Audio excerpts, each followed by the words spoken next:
Hello, this is SaugaTalks. This is Irene at SaugaTalks today. So if you're not a subscriber yet, subscribe. You won't regret it. Put some likes, put some comments, put some engagement in, because I want to know if any of the topics I'm discussing with remarkable speakers over here, if this is resonating or not.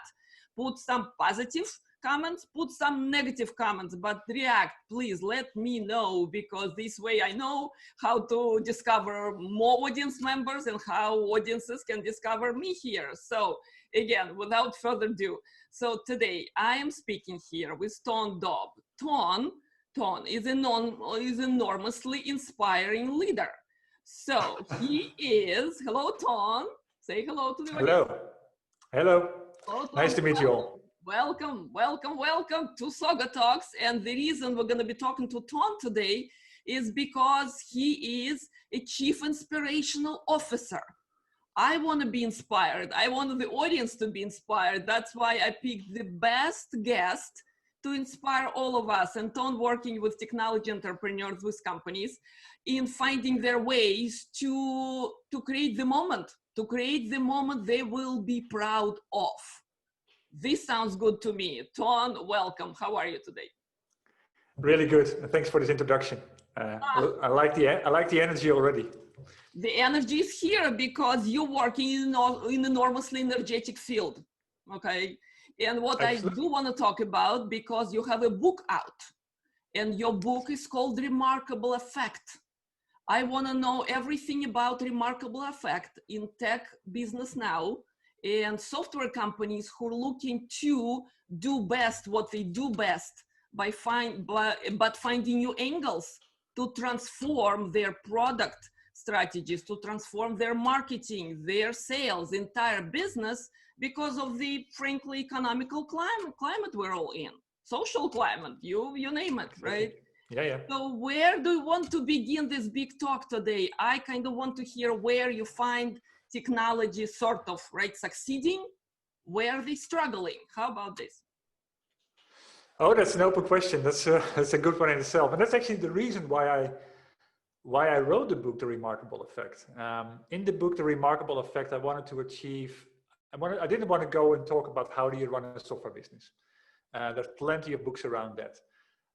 But what I do want to focus on is what defines those companies that we just keep talking about, the companies that do remarkable things. And I wrote this book last year. I published it in the beginning of this year, 2020.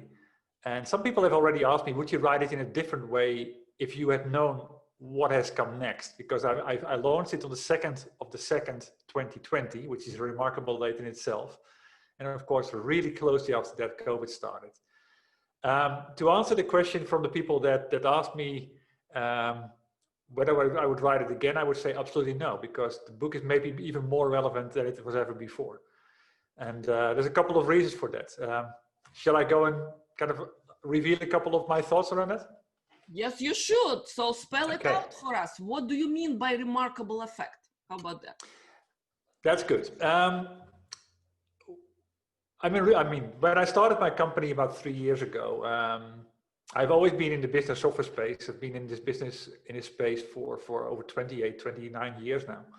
And I've always been a fan of people like Seth Godin and about ways to stand out in the marketplace and ways to do things that people talk about, like I said. That's why it's that word remarkable started to sing around. And it's a really important thing to do these days, because there's so much noise out there in the marketplace. And really what people have started to discover from COVID, or with COVID, I mean, I'm running a tribe with tech entrepreneurs from around the world. And I ask these questions as well, like what's going on? Where are you struggling? What fires do you have to put out? And the majority of the answers were like, what worked prior to COVID doesn't work anymore. Priorities have changed. The marketing that we were doing before wasn't maybe the best marketing. And now we are seeing that we have to change around that because it just doesn't stick.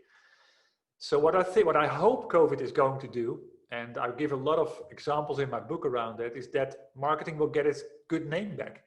That we actually start to to communicate with our ideal customers in the world in a way that resonates with them, that we're actually talking about how we can help them solve a problem rather than throwing things at them about us, about what we have, and not why they should care about it. And if you start doing that and you start following a number of principles, everyone can be remarkable, and you can stand out in your own space. Wonderful. That sounds very easy to do. You know, that sounds kind of easy. Give customers the right thing and things will start flowing your way. I will definitely link this book in this video for sure, right? Good. Because I don't want to read it. I want the audiences to read it. Absolutely. Right. So now to give us some teasing points, okay, to stand out, you know, it's easy to say because anyone can do anything right now, right? With all the platform, with all the digital tools, with True. You just do it, okay? But point is, how do you discover yourself, and how do you discover, what's really adds value, right? Mm-hmm. Well, I mean, in my book, the book is based on my own experiences from my own career, and actually all the things that I did wrong. Mm-hmm. I mean, I got my aha moment already long in my career in 2005, and I was actually talking to an analyst. I was in Boston. Speaking to an analyst from Technology Evaluation Center, and after speaking to him for 45 minutes, he said, you know, there's something really special about what you're offering there, but you have a really, really odd way of talking about it, and you should change that. Mm-hmm. That's how he started to connect me to people that are experts in their space, and that's how things started to unfold. And the long story short on that is we created a completely new category, and we started winning. We started closing deals in shorter time. We started closing more deals, higher win rates. We started closing deals with higher deal value. So all of the good things that came to us simply because of a changing positioning and changing segmentation and the way we approach the market. So that's an aspect that is throughout the book. But what I also did, like you, I'm a podcast host as well. I've been running a podcast for over 2.5 years right now. And I mean, sharing those stories about the value that we can unlock when technology and people blend in the right way. So I'm interviewing tech entrepreneurs that are actually transforming a part of the market. Simply also to understand like what is remarkable these days, because it's a moving target. What we talk about today, we likely don't talk about anymore tomorrow. So it's something that you continuously have to adjust yourself to, and really work with your customers about what's going on in their life, what aspirations do they have, where do they want to go, and what's keeping them from going there. And then, of course, craft your message, craft your product strategy and your sales strategy around the things that are, on the one hand side, of course, extremely valuable to them. And the second thing is that that what you offer them is highly critical, so urgent, a top priority on their agenda. And the last thing at the end is focus on the things where you can actually exceed their expectation. So differentiation is not so much about how you're different from your competitor, but how you help them make a difference. And if you can get that across, things will start to unfold. Okay, again, you see nothing to contradict here. Absolutely, right? This all makes sense. How about, okay, some optimism for entrepreneurs who are, let's see, have the idea, right? They're working on some of the details, on early fundings, on just understanding how long it's going to take to develop. And we're talking about tech companies, right? Only. So what kind of advice would you offer at this point in a way that not only finding your niche, because behind the idea there got to be niche, otherwise if you don't know who you're doing this for, right? I mean, you're already kind of a disadvantage. But point is that with all the emerging technologies, with fantastic opportunity to digitally transform basically, right, every space, every industry, right? We see this inefficiencies, right? So what kind of advice you giving to entrepreneurs you're working with in a way that where it's best to position yourself? Because again, the opportunities are endless. You know, problem is where you narrow down, where do you kind of start small? Mm-hmm. One thing to start, step away from the technology. The fact that you can do all these amazing things with AI and machine learning and blockchain and big data and compute power, it's all good. But at the end, the only thing why customers will buy from you and pay a premium for it is if you really solve a big problem they have. So many software companies, and my book is full of examples of that exact topic. They're starting with the technology side. They build a solution. They fall in love with it, go to market, and it falls flat because they got a solution that is looking for a problem. So I always recommend start with what is the big problem you're solving? What is your big idea? What do you see out there that is screaming for something new? And if you got an eye for that, and I mean, one of the chapters in my book, one of the 10 traits in my book that I describe, because there's 10 traits that define a remarkable software business. One of the traits is the art of curiosity. Those companies that we keep talking about, they master that. So it's keeping an eye and just getting a sense of what's going on, and ask questions like, why is this happening? Or why is this not happening? And try to identify then, like, okay, they're doing this. Why are they doing that? And how can we do that in a different way that would transform their experience? Then you got something that has legs. And from there, you unfold. Your big idea becomes the first trait that you would start to follow on is the fact, and also understanding for yourself that you cannot please everybody. I see so many software companies out there that say we are the best vendor for mid-sized insurance companies. Everybody, and that's not the case, because the moment it's good that you understand that you're good for insurance companies. But then within that space, there are so many different factors why some will be an ideal customer and some won't. So it's moving around that and try to identify what do these companies that they buy from you and that are your ideal customers, what do they believe? How do they make decisions? What do they care about? What do they aspire? And how do you link to all of those type of things? And if you get that right, then you have something of a niche.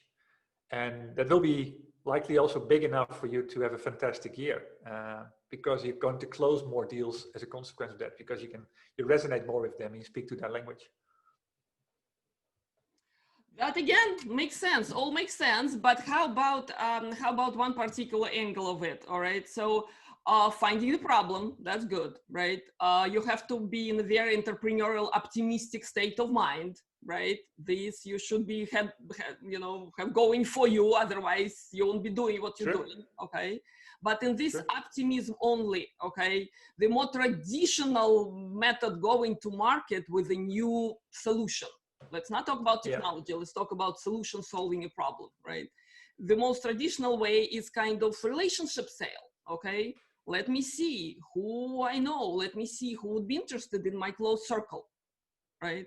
And then, employ digital marketing. Let's employ all the platforms out there, right? So where is this balance that your customers, that companies you're working with finding? Because I saw so many companies still stuck in this relationship sale model. Maybe that's the only model they're going for, okay? But where is all this potential with digital sales and digital marketing out there? Good point. Let me see how I can best answer that. I completely agree with you. I mean, I'm a big fan of the relationship sale, simply because it is about like picturing who is in front of you and what's going on in their mind. One quote that inspired me a while ago from an author like me, I would call her the female Seth Godin. Her name is Bernadette Jiwa. I'm part of her community, and at some point in one of the discussions that we had was she mentioned the point: if you would simply forget about the word marketing, take it away from your vocabulary, and replace it by having a helpful conversation, then everything will start from there. And that is what I truly believe in, is having that helpful conversation and truly invest your time in understanding what's your relationship, what's going on in their world, what's keeping them from achieving their bigger goals, their aspirations as a company, and work your way from there. Just throwing more adverts at people, interrupting them even more, throwing more marketing budgets through Google AdWords and so on, it's just not going to stick. It's all about this individual approach, and find ways to scale that. And I mean, that is then the next question: how do you scale that? Mm-hmm. Well, I'm speaking to plenty of tech entrepreneurs out there in the marketing automation world that have figured that out. So that is also about what can be. You know, the reason why I'm doing the podcast is to use technology to do what previously was impossible and make it possible in that way. And things like this, having individual, building the individual relationship, but they'll still do that at scale. I actually talked about an entrepreneur that is killing that yesterday. So it's, but it's not only about the technology that you have there. At the end, it of course comes down to really understanding the problem and be the expert for them, be the guide. One of the companies that inspires me a lot is a company, for example, called StoryBrand. And I mean, their CEO has also written a couple of books, and yeah, they're preaching that as well, kind of cutting out the noise. And what was the point?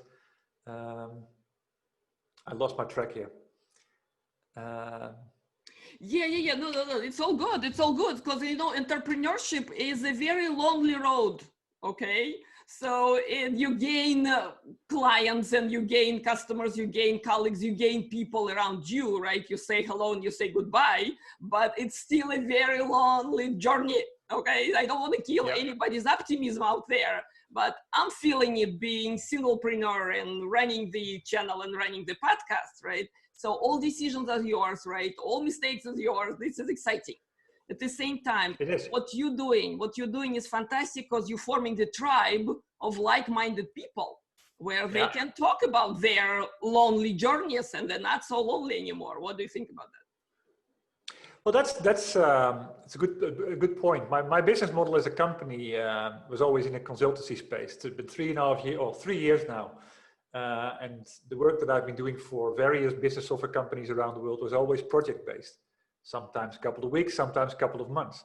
And while writing the book and revealing the 10 traits that define these remarkable software businesses, I got questions from people around the world saying, I've tested myself, I've done the test, I've done the assessment, I'm not scoring that well. So how can you help? Can you help me close the gaps? And of course I can say once or twice, I can say yes, but then I got 2 or 3 projects and I'm up to my neck into work. So I realized something had to change. That brings me back to that point I was just making. And I realized I had to stop being the executor in terms of running all these projects and become the guide. And that's exactly what is important. Also, when you're selling your software and you go to market, it's not you being the hero. Your customers should be the hero. And they're struggling to be the hero, and that's where you come in. So that's also why I started my tribe, and I bring together indeed tech entrepreneurs from around the world in a community type style, whereby we address the typical issues that keep them from where they need to be on each of the traits, and solve that together. And that's a fundamental thing that also I really started to learn and appreciate through the period we've been through. I would never have understood or have believed that online communities can be of such a big value in order to start doing things you could not do on your own. Because you bring people together that are like-minded, that have similar challenges, but by not talking to them one-on-one, but let them talk many to many, that's where you bring an enormous brain power together. And it might even be that none of them has solved the problem yet, but together you'll solve it in a much better way than you can do by yourself. So that's fascinating. That's for sure. And COVID doesn't kill that, thankfully. Exactly. Okay, so we're still social beings, right? So how do you see this transforming? Because the whole world is on Zoom now. I started early. I started back in January when no one was on Zoom almost, all right? So point is, how do you keep this kind of connection, this kind of camaraderie, okay, when you cannot just have coffee with the person, or you cannot just get to, go to events? Yeah, It's your virtual coffee, right? It's virtual coffee. I saw a couple of your Yeah. videos on this. This is, yeah, I hope you have a nice coffee over there. Yeah, for sure. But how do you find this working for you? Because this is also, you know, remote work and work we're all facing. Mm-hmm. Exactly. No, I mean, if you look at the way I've started to work, I mean, I used to be in a plane almost every day. When I was working for the previous company where I've done my career at Unit 4 in the Netherlands, from 2000 onwards, I was flying 120 to 150 flights per year, sometimes 10 flights a week. Oh no. I wouldn't recommend it to anybody. Although there are some elements that are fascinating about it, simply also because of the cultural things. But since I started my own business, the majority of my work became from working from my home office. So it's not that new to me, but of course it's new to a lot of people. I actually quite like the blend, and not that it should stay like this, but once things get over and we get beyond the pandemic, hopefully that's sooner rather than later, I think we'll keep the mix of this.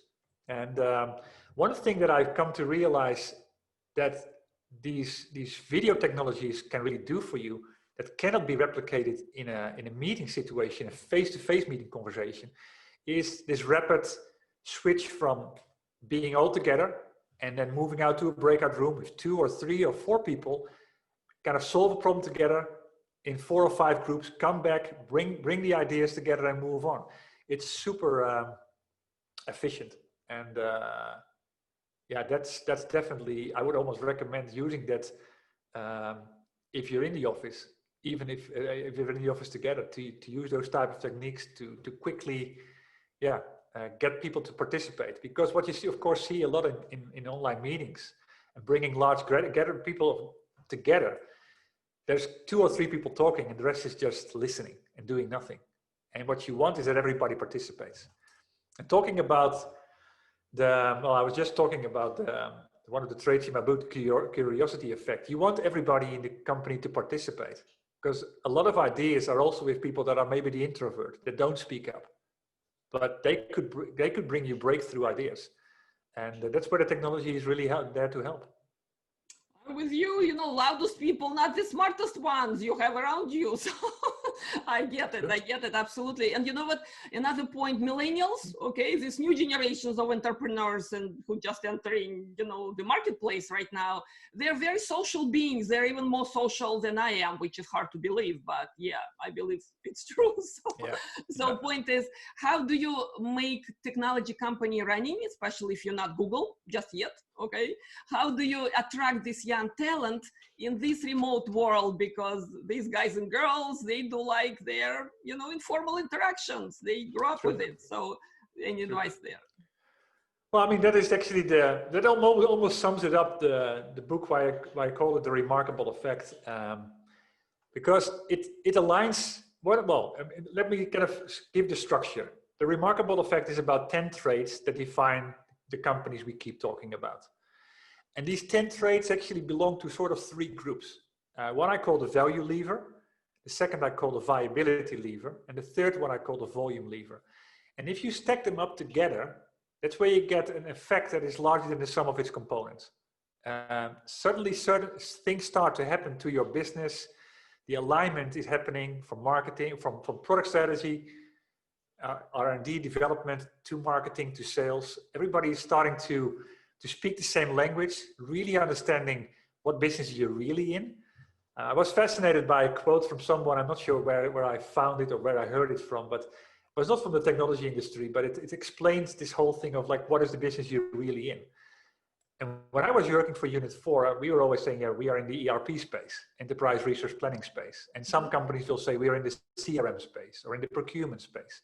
That's not true. If you, for example, take, the example was about Revlon, you know, the company that creates the lipstick. Mm-hmm. And what they are saying, and maybe I think it was from their CEO, they say, in our factory, we create lipstick. In the store, we sell hope. That's the business we're really in. And that's what I believe is, if you get that right for your company, it will define it in a different way. And then, I mean, it could even be that that the solution you currently have, for if it's an ERP solution or a procurement solution or a sales automation solution, is there still the right vehicle to achieve that's what your company is really in for, but it doesn't get you stuck. Now, going back to the remarkable effect, the moment really hone in on what makes you different, it will get more resourceful as a business. You will create more momentum going to market. You will work with better customers. You will find better customers that actually really see where your value is and are prepared to pay a premium. That starts to create a flywheel that creates that momentum. And with that momentum, you'll attract more better customers, but you also start to attract better people. And people will stay with you for longer because it is the success you create together. So all of these things work together. And I see so many examples where that breaks. Sometimes it is a situation where the company is, for example, changing ownership. I remember that phase where the company I used to work for was going from being privately held to an IPO. And suddenly everything became quarterly driven. The whole rhythm of the company and how the decisions were taken became short-term rather than long-term. Sometimes you see that, for example, when venture capital comes in or private equity comes in. And that is a moment where you should really protect what you have if you were already on that momentum, because it can suddenly be completely different. And one of the things that I then see is that happens sometimes already in a very early phase, is that companies get complacent. They start believing their own story, and it just goes down the drain. They start making the wrong decisions. And with that, customers will start to see and start to complain about it. Employees will start to get frustrated about it, will leave. It will start to sing the wrong story in the market. So on optimistic note though, right, I know the sentiment you're bringing to the discussion. I know I've been in the business for more than 20 years. So I've been in different, teams and groups and companies, and absolutely, right. But that said, new generations being born, new companies being formed, and new product lines being created in the older companies. Okay, that's what keeps us going, right? So that's the reason for my optimism. What do you think about technology industry right now and entering the business? Again, if you're an entrepreneur or if you're looking for proper application of your skills, your technical skills, your not technical skills, how do you see that marketplace changing? Because it is.